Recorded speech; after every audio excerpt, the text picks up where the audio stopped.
All right, well, good afternoon, everyone, and welcome back to the Australian Reptile Park, another live stream. And of course, we're here with Elvis. Now, this might be a bit of an interesting one today. We'll see how it goes. I'm not quite sure, to be honest, because we did a little bit of filming with Elvis this morning, and he actually has already eaten a substantial amount of food today. So I'm not sure if he's still going to be too hungry, but we'll see. We're still going to offer him some food.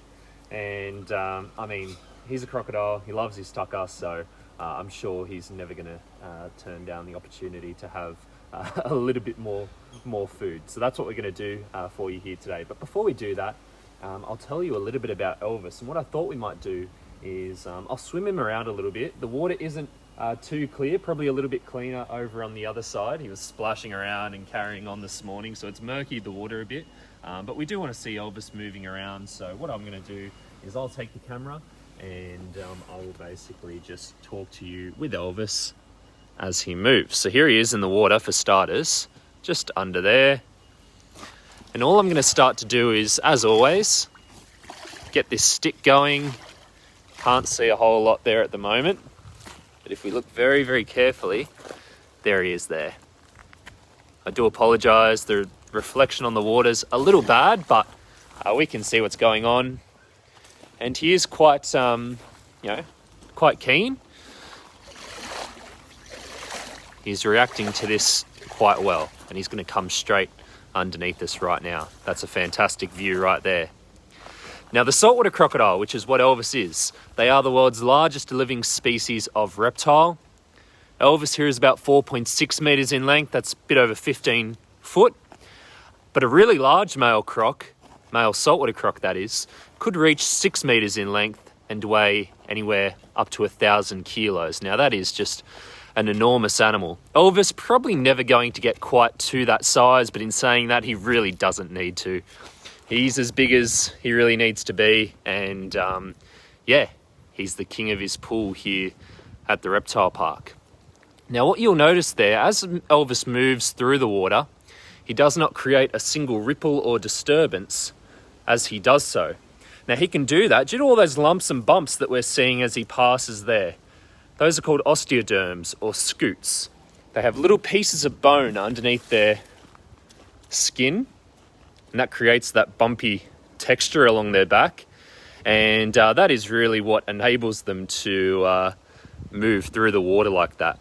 Those bumps, they create currents and countercurrents beneath the surface, which quite literally cancel each other out. And that's what allows them to move without making a single disturbance. Now you can see this morning he was actually thrashing around and carrying on so much that he's ripped up this bit of astroturf, the synthetic grass that we keep on the bottom of the pool. So we'll have to glue that back down at some point. He's ripped it all up. Now I'm going to make my way back around here. And let's take him back around to the deeper part of the pool. Now, one thing that people always ask us about Elvis is how old is he? And to be honest, we don't exactly know ourselves. Elvis is a wild-caught croc. He didn't come with a birth certificate or anything like that. No records that came along with him. He was caught up in Darwin Harbour about 20 or so years ago.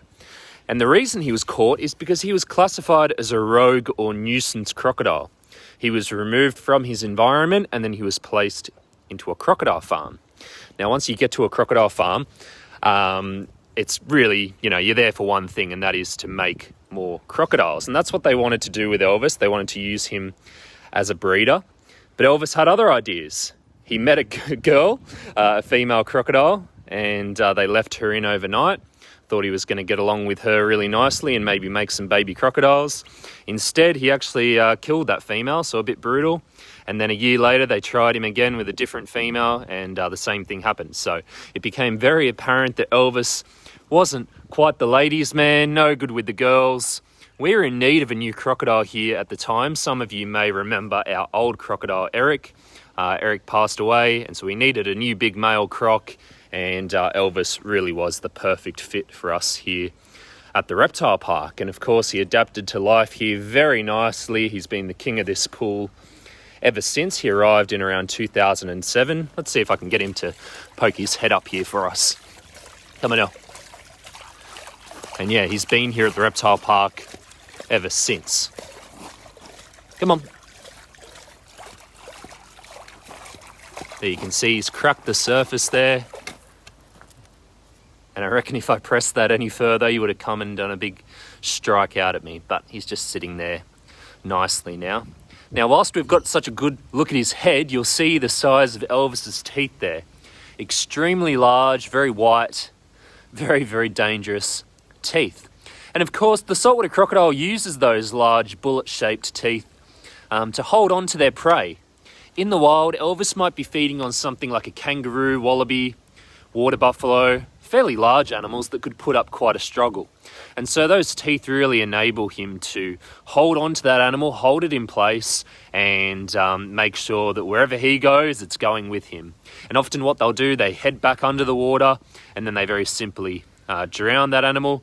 And then, of course, they need to kind of rip it and tear it apart a little bit.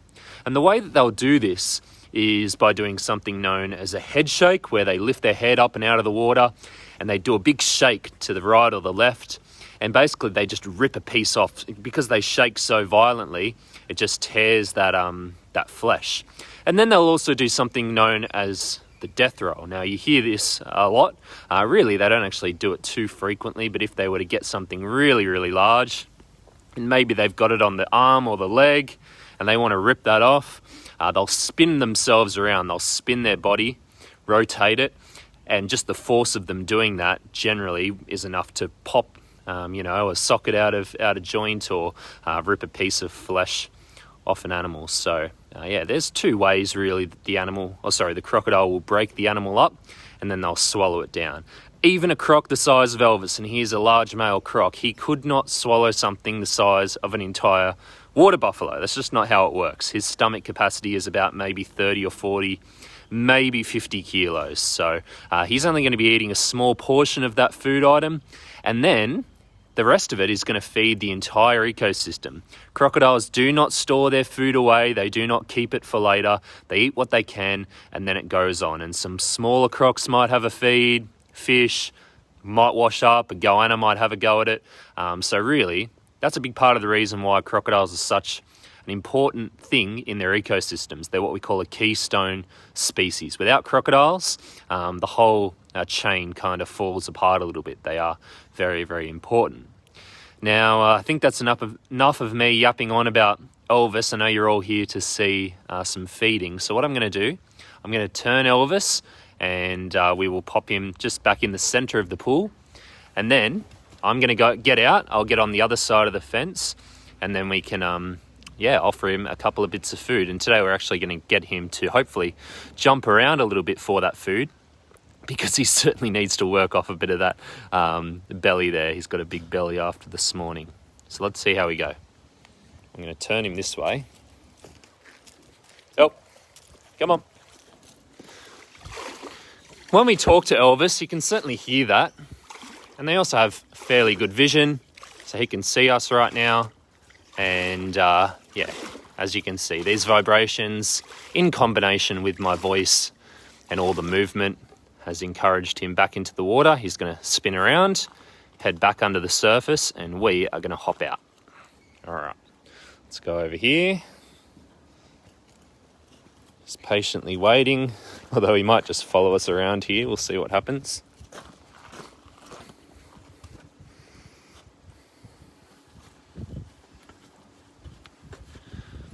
All right, I'm going to jump out. And we do have some food for Elvis, the first piece. And already he's straight onto it. So let's see what happens here. Might dunk it in the water a couple of times just to get the smell out. And we will see what happens. Now what Elvis is going to do, he's going to use his thick muscular tail to propel himself up and out of the water. Now this is called a tail walk, and it's something they do more so when they are young, but even the big males like Elvis can do it pretty well. Here he goes. Come on.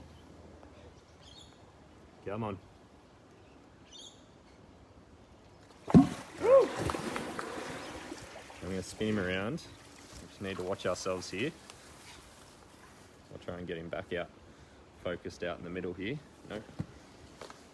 Back up a little bit. Come on, Elf. Over here. There we go. He's back on the food. You want him on the food, not on you.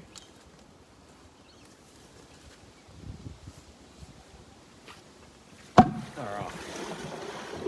Now you heard that sound there, that popping sound. That's what we call a jaw pop. And that is 3,500 pounds per square inch closing jaw pressure coming together. Alright, there it is again. And now we're going to give it to him. Come on, El. Should do a big swing around. Alright. You can have it now. What I don't want him to do is grab the stick at the same time. There you go. Alright. And now he will lift the head up and out of the water. And they do this because they have a backward facing tongue. It's called a palatal valve. And if they open that valve underwater, which they have to do to let the food drop down, then they're going to get a big rush of water down the throat. So they lift the head up and out. He's taking a few deep breaths now, and he's ready to go again. So I say we maybe give him one more piece of food. We've got that right here. He's probably fired up a little bit now. He's being a little bit cheeky and coming close to the fence here, which is never good. Come on, come out over here.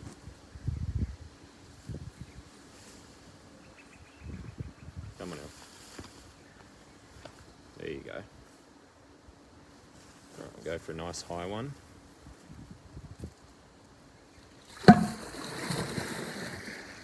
Big splash back in. You got to remember, he weighs the best part of 500 kilos, so this is a lot of weight for him to be pushing up and out of the water, but that tail enables them to do that. Come around here, mate. Come on. Spin around.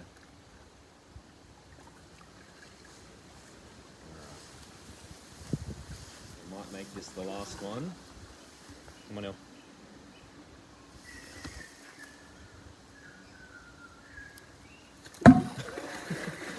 Kind of hit it with the top of his snout there.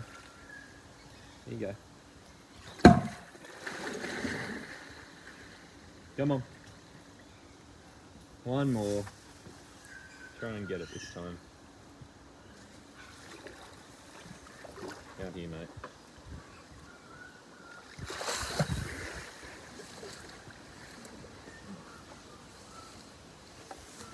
Now you got to remember, this is a fantastic form of enrichment for the crocodile. This is very exciting for him. There you go. And you know, we do this every now and again, but yeah, it is stimulating. It's much more you know, fun for him and fun for us than if we were to just jump in the pool, throw in a piece of food, and that's it. It's good to, you know, get them to display those naturalistic behaviours, and it really gives you a good idea as to what saltwater crocodiles are capable of and what they're all about and what they're doing in the wild, which is what we try and show all our guests here at the Reptile Park, using Elvis as the perfect example, we think.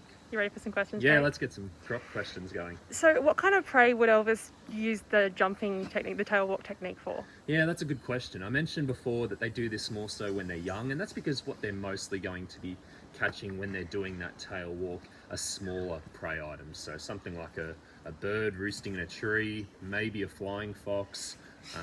You know, potentially there might be a small mammal like a rodent that runs over out into a branch, but it's more likely that they're catching those flying things like flying fox and birds. And of course, a big saltwater croc like Elvis out in the wild, he's not going to be bothering with that size food item anymore. What he more so wants to feed on is the larger stuff. So do it more so when they're young, but still can do it when they're a bit older. What's the biggest piece of food that you've seen Elvis eat? I reckon this morning was close to it. Maybe around a 10 kilo slab. That's probably about the biggest that he can swallow in one piece.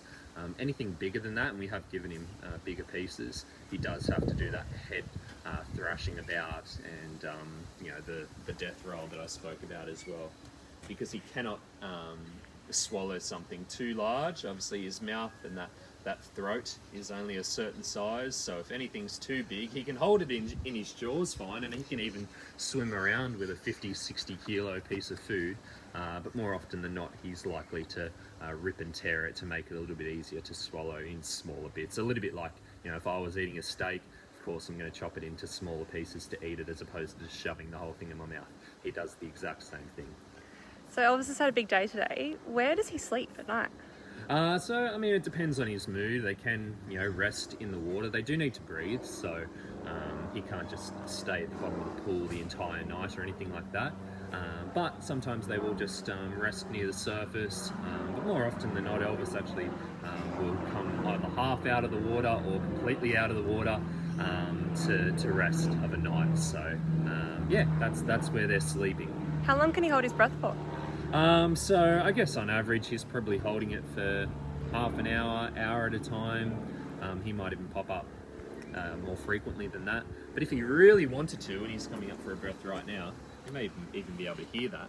If he really wanted to, he could probably go maybe 3 hours underwater, which is very, very impressive. And back under he goes. How does he see underwater? So crocodilians are highly specialised for that, and they have a special membrane that covers the eye, or can cover the eye at times, called the nictitating membrane. So when they're under the water, it comes across the eye like a pair of swimming goggles, and that way he can see what's going on. But of course, usually the saltwater crocodile is living in fairly dark, murky water. So even if that membrane's across the eye, if it's murky water, they're not going to be able to see too much. So they're more so relying on their sensory organs around their head and their jaw. On the saltwater crocodile, they do have them right along their bodies. They are incredibly sensitive, even when they can't see what's going on. All right, Jake, last question. What do you think the most impressive thing about Elvis is? I think just saltwater crocodiles as a whole, and crocodilians as a whole, have been around for a very, very long time. So I think one of the most impressive things about crocs is when you look at them, you are looking at a modern day dinosaur. They've been around for, 200 million years, practically unchanged. And if you don't have to change too much in that amount of time, you are pretty well the perfect predator. And that describes a saltwater croc perfectly.